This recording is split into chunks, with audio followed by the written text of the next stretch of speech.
জংলার হরিণী শিকারীর হাতে বন্দী হয়ে পড়ে আছে। সুতার জাল, মোটা সুতার জালের মধ্যে সাগর থেকে জাল দিয়ে বড় বড় মাছ ধরে না, শিকারী দুই পাহাড়ের চিপায় সুতার জাল পাইতা ওই জংলার মধ্যে লাঠি দিয়া বাইরেছে।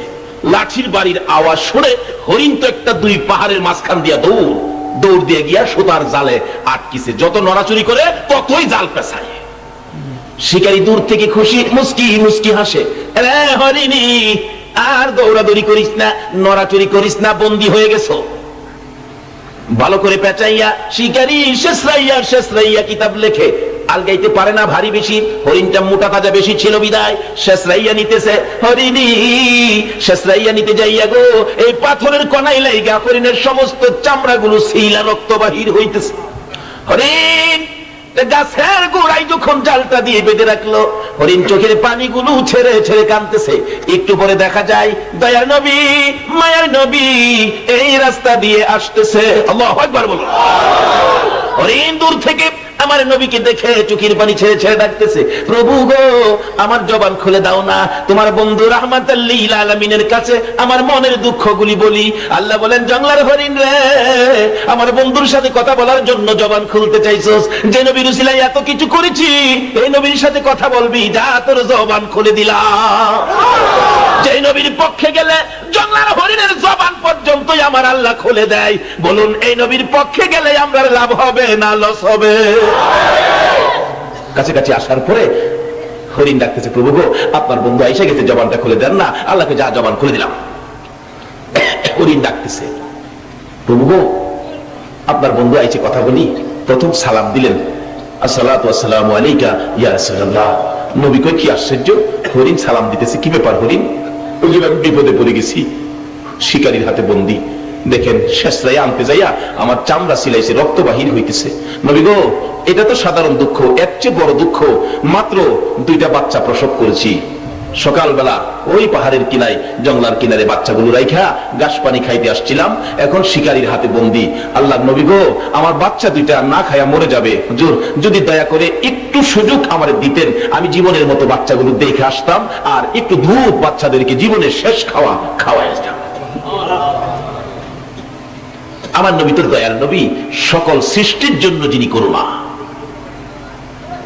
নবী ডাকতেছে, হরিণী ঠিক আছে যাও, জালের পেট ছুটাইয়া যে গাছের মধ্যে বান্ধা ছিল এই রশিটা, এই জালের সুতাগুলি নবীজি হাতে নিয়ে দাঁড়াইয়া রয়েছে। হরিণ তো দৌড় মারছে। কিছুক্ষণ পর শিকারী হাজির। আমার হরিণ কোথায়? বাবারে তোমার হরিণ তো ছাইরা দিছি, কিছুক্ষণ পরে হরিণ আসবে। ওই লোক এটা কোন পাগল? শিকারী বলতেছে জাল দিয়া পেঁচাইয়া হরিণ ধরতে পারি না, আর হরিণ ছাইরা দিলে হরিণ আসবে? এটা কোন পাগল, কি কয় রে? আচ্ছা আপনাদের ধারণা কি যিনি হরিণ ছাড়ছে ফিরে আবার আইবনি? আসতে গেলেন যে আইতো না। হরিণ দৌড়ে গেছে, যা দেখে বাচ্চাগুলি সারাদিন না খাইয়া থাকতে থাকতে একবারে ছোট বাচ্চা দুর্বল হয়ে পড়ছে। বাচ্চা দুইটা সামনে গিয়ে দাঁড়াইছে, চোখের পানিগুলি হরিণীর পড়তেছে। বাচ্চা জিগায়, মা মা এত দেরি করলা যে? তোমার শরীরে রক্ত দেখা যায় কেন? কে মারছে তোমাকে? কোন জায়গায় বিপদে পড়ছো? মা হরিণী কান্দে।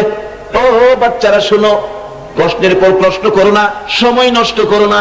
শিকারীর হাতে বন্দী হয়েছি, দুধ খাবি নি রে? জীবনের শেষ দুধ আমার কাছ থেকে খেয়ে দে, মা বলে ডাক দিবি নি রে? জীবনের শেষবারের মতো মা বলে ডাক দিয়ে দে। বাচ্চা দুটো জিজ্ঞেস করে কারণ কি? রে বাচ্চা না, কারণ জিজ্ঞেস না, তোদের মা আইবে একটু দুধ খাওয়ানোর জন্য, রাহমাতাল লিল আলামিনের হাতে রশি লাগাইছি। বাচ্চা দুইটাও আমার নবীরে চিনে। বলুন হরিণের বাচ্চাও নবীরে চিনে কিনা? হরিণের বাচ্চা হইয়াও নবী চিনে গো, কিন্তু উম্মত হইয়া নবী চিনি না।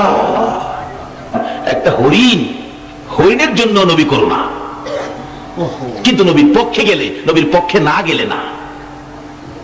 বাচ্চা দুইটা ডাকতেছে, মা এত দেরি করলা যে? বাবারে বিপদে পড়েছি, নবীজির হাতে রশি দিয়া তোমাদেরকে দুধ খাওয়াইতে আইছি। বাচ্চা দুইটা ডাকে, মা গো নবীর সাথে বেয়াদবি কইরা আইছো, আমরারে দুধ খাওয়াইতা? মা না খাইয়া জীবন দিমু, তোমার দুধ খাইতাম না। বাচ্চা হরিণ চিনে, কিন্তু আমরা উম্মতের মধ্যে চিনে না। বাচ্চা দুইটা এখন ওল্লা কাঁদতেছে, মা মা গো তোমার দুধ খাবো না। যেই নবী না হইলে জগৎ হইতো না, এই নবীর সাথে বেয়াদবি করেছো, তোমার মতো মায়ের দুধ জীবন যাবে, আমরা খাবো না। বাবারে কি করবি? মা চলো যাই, নবীর সামনে যাই, নবীর একটু দেখবো, নবীর কাছ থেকে বেয়াদবির ক্ষমা নিব, তারপরে আমরা তোমার দুধ খাবো। তো চলো যাইতেছে। এই দিক দিয়ে শিকারী বলেন, কি ব্যাপার, আমার হরিণ কই? বাবারে একটু থাকো, অপেক্ষায় থাকো, কিছুক্ষণ পরে হরিণ ফিরে আসবে। আশ্চর্যের কথা, হরিণ ছাড়লে আবার ফিরে আসে নাকি? করে আসবে, না আসা পর্যন্ত আমি এখানে আসি, তুমি চিন্তা করো না, এটা যদি না আসে আমি আরেকটা ধৈর্য আমি তোমারে দিব। নবী ডাক দিলে হরিণ আইবনি? কয় না দি।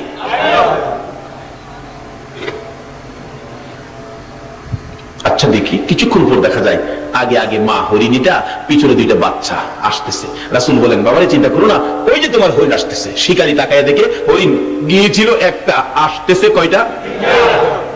বাচ্চা দুইটা। একটু যখন কাছাকাছি এসে গেছে, আমার নবীর সুন্দর চেহারা যখন দেখা যাইতেছে, বাচ্চাগুলো মার আগে আগে যায়। যেই নবীর বাচ্চারা পর্যন্ত ভালোবাসত গো, আজকে বুঝের হইয়া নবী চিনলাম না। যেদিন আমার নবী মক্কা থেকে হিজরত করে মদিনায় যায়, মদিনার ইতিহাস খুলুন, এখনো মক্কা মদিনা ইতিহাসের ঘন্টা বাজে। আমার নবী মদিনার সীমানার কাছাকাছি গেলে মদিনার লোকেরা দাঁড়িয়ে আছে নবীকে ভালোবাসা দিবে। যেই নবীর ভালোবাসা রে ইয়াসরিব নামের পাথরের দেশ সোনার মদিনা হয়ে যায়। লোকেরা দাঁড়িয়ে আছে নবীকে ভালোবাসা দিবে, কিন্তু বড়দের আগে বাচ্চাগুলো, ছোট ছোট ছেলে মেয়েগুলো একবারে সকলের সামনে গিয়ে দাঁড়িয়ে আছে, হাতে হাত ধরে। নবীজি কাছাকাছি আসার পর আরবি দিয়ে গান শুরু করে দিয়েছিলেন, তলাল বাদিরু আলাইনা। আমি তাকে বাংলাতে গান বানাইছি।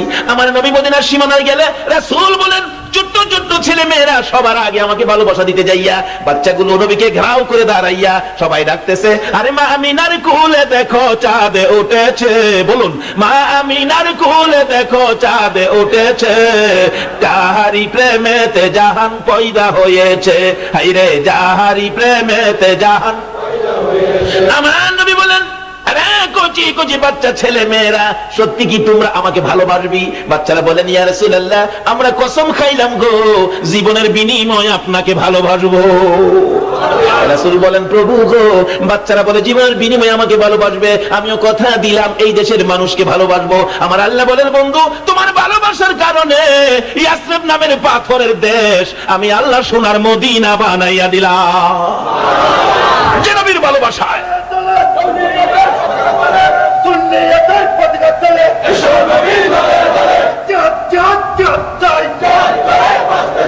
আসুন আগে বাড়ি।